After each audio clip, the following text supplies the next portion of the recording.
it doesn't seem to me that most people walking into a retail floor covering store are all that aware of the price. They may be more now if they do some shopping on the internet, but I don't know how many people are going to be just knocked back by the price right off the bat. I don't know. What do you think? Well, what's kind of fascinating to me are the dynamics that are hitting our industry across all fronts. I mean, the movement to more and more hard surfaces. The stones and the hardwoods and good-looking hard surface products.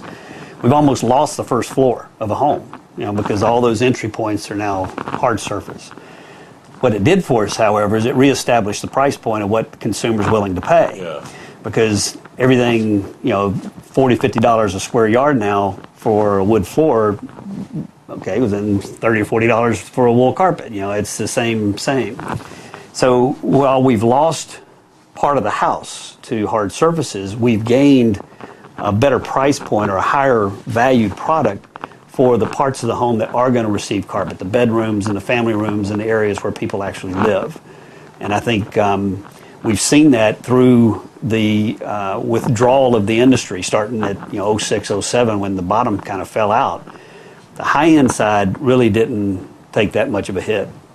We were down a little bit, I think, in 08, but we've grown every year other than that.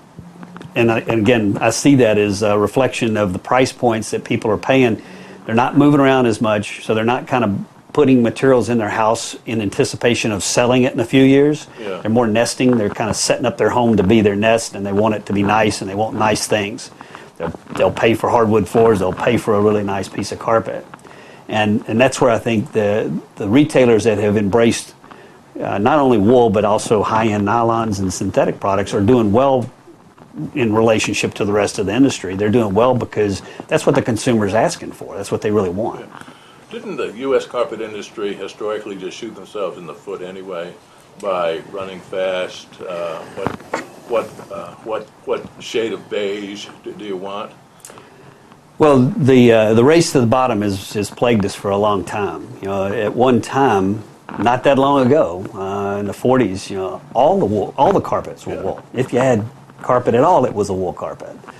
And there was a very well-known Bigelow ad back, I think, in the 50s. It said a name on your door meant carpet on the floor. And it was primarily targeted at the commercial marketplace. But hey, when you made management and got your name on the door, they also put carpet in your office too. The rest of the place was on VCT or some other hard surface, but the officers and the executives all got carpeted offices. So that was kind of their deal. And then the industry transformed to where when they built a house, they built it to receive nothing but carpet. Particle board floors, and you had to cover them up. And now we see the pendulum swinging back to the hard side. So the woods and stones are having a nice run, and they're becoming a bigger influence in the marketplace.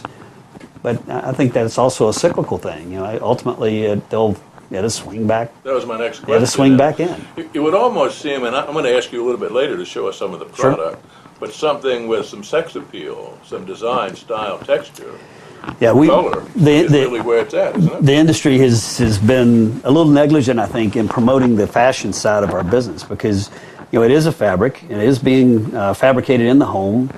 I think we did go through a period of excessive growth. The idea was you buy a house, and then as fast as you could move up, you sold it and bought a bigger house. Yeah. And that trend drove a whole lot of the neutralization, if you will, of our industry. As a company, we've been accused frequently of being too neutral because if you look at our color lines, they're very safe. They're beiges and grays and taupes.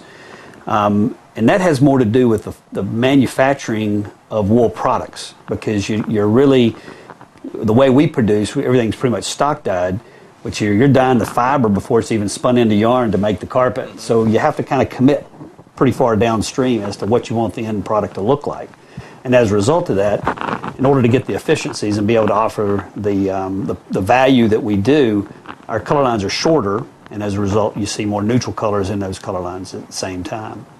But I do think the industry is remiss that they haven't screamed fashion first as opposed to price. There's a race to the floor, it seems like, for most suppliers. Do see you what they see can what's do. happening now, the program you have with CCA, and that being, and I think you mentioned 500 stores, is that potentially the beginning of a resurgence of carpet with more sex appeal on American floors? I think that it could have that potential opportunity for the industry. I don't want to sound naive. I still think that it is going to be relatively a niche part of the market for a long period of time. In North America alone, if it went from 3% where it is today to 10%, I'm not sure there's enough wool to make carpet if it grew that fast. So it'd have to be a staged, controlled growth.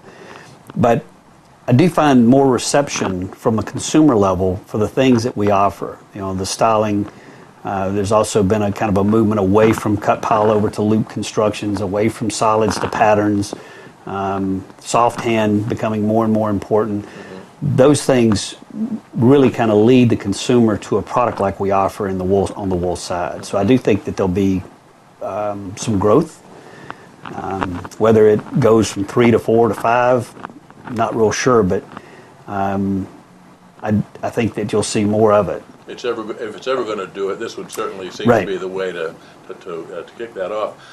I've heard so much over the last several years the word value, and I think it seems to me a lot of people misconstrue exactly what that means. I don't think it means you want something cheap.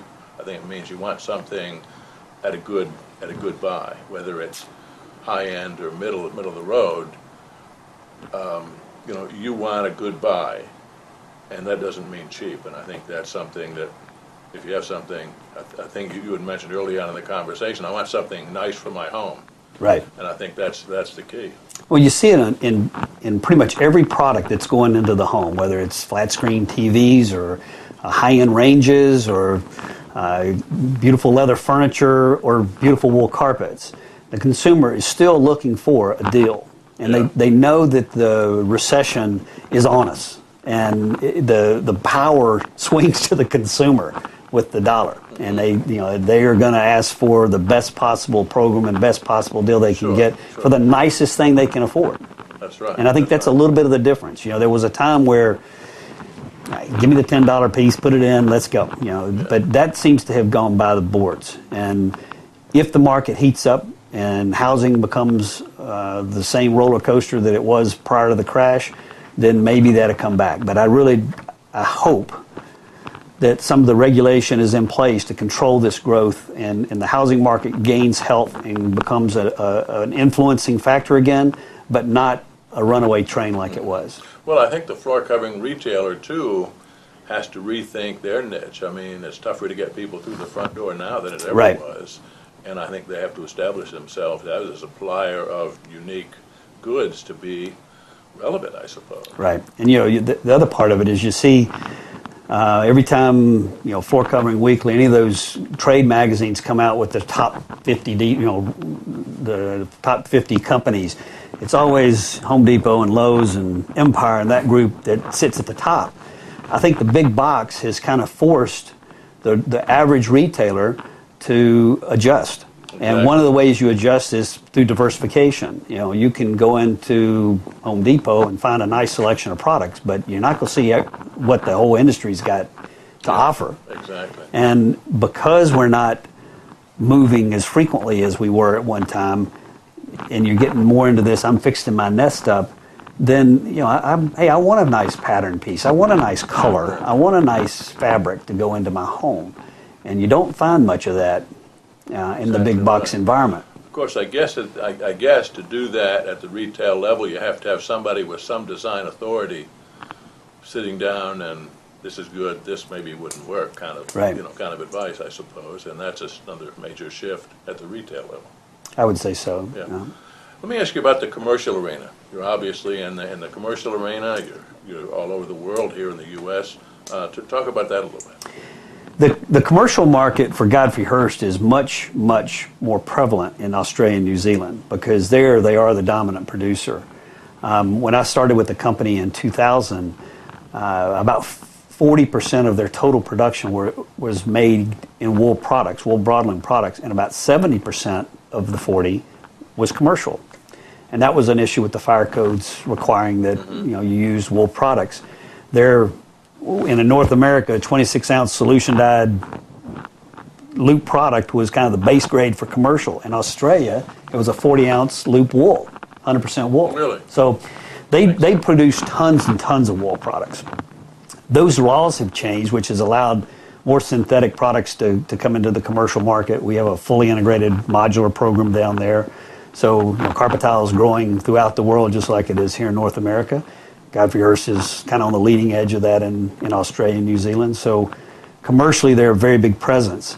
The problem I've had commercially in North America is how much do you bring in, and if you don't bring it in, you're halfway around the world before you can get your supply side, which makes it very challenging for the specifier to work with a product knowing that it's going to have maybe a 3-month lead time to come in.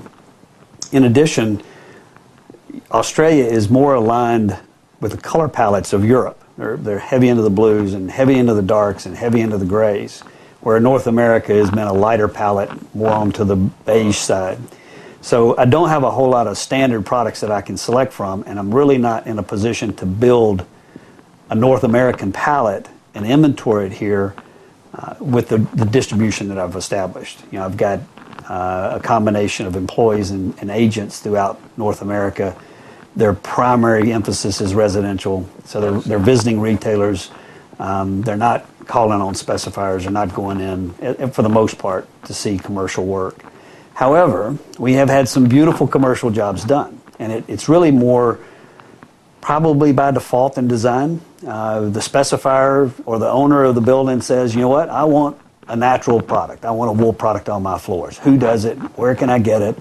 Who's big enough to make me 10, 15, 20,000 yards of something to go in a commercial job?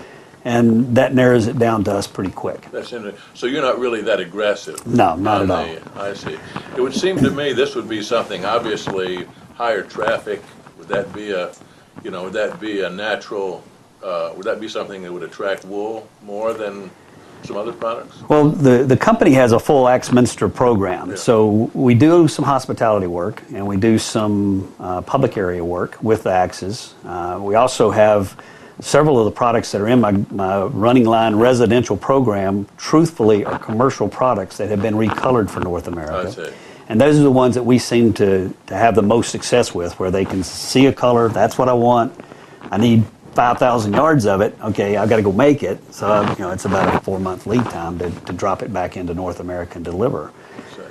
Most specifiers have that kind of time built in because they're either doing a big renovation or a construction, then we've got time to get it up here, but it's just a little harder to do. Right here.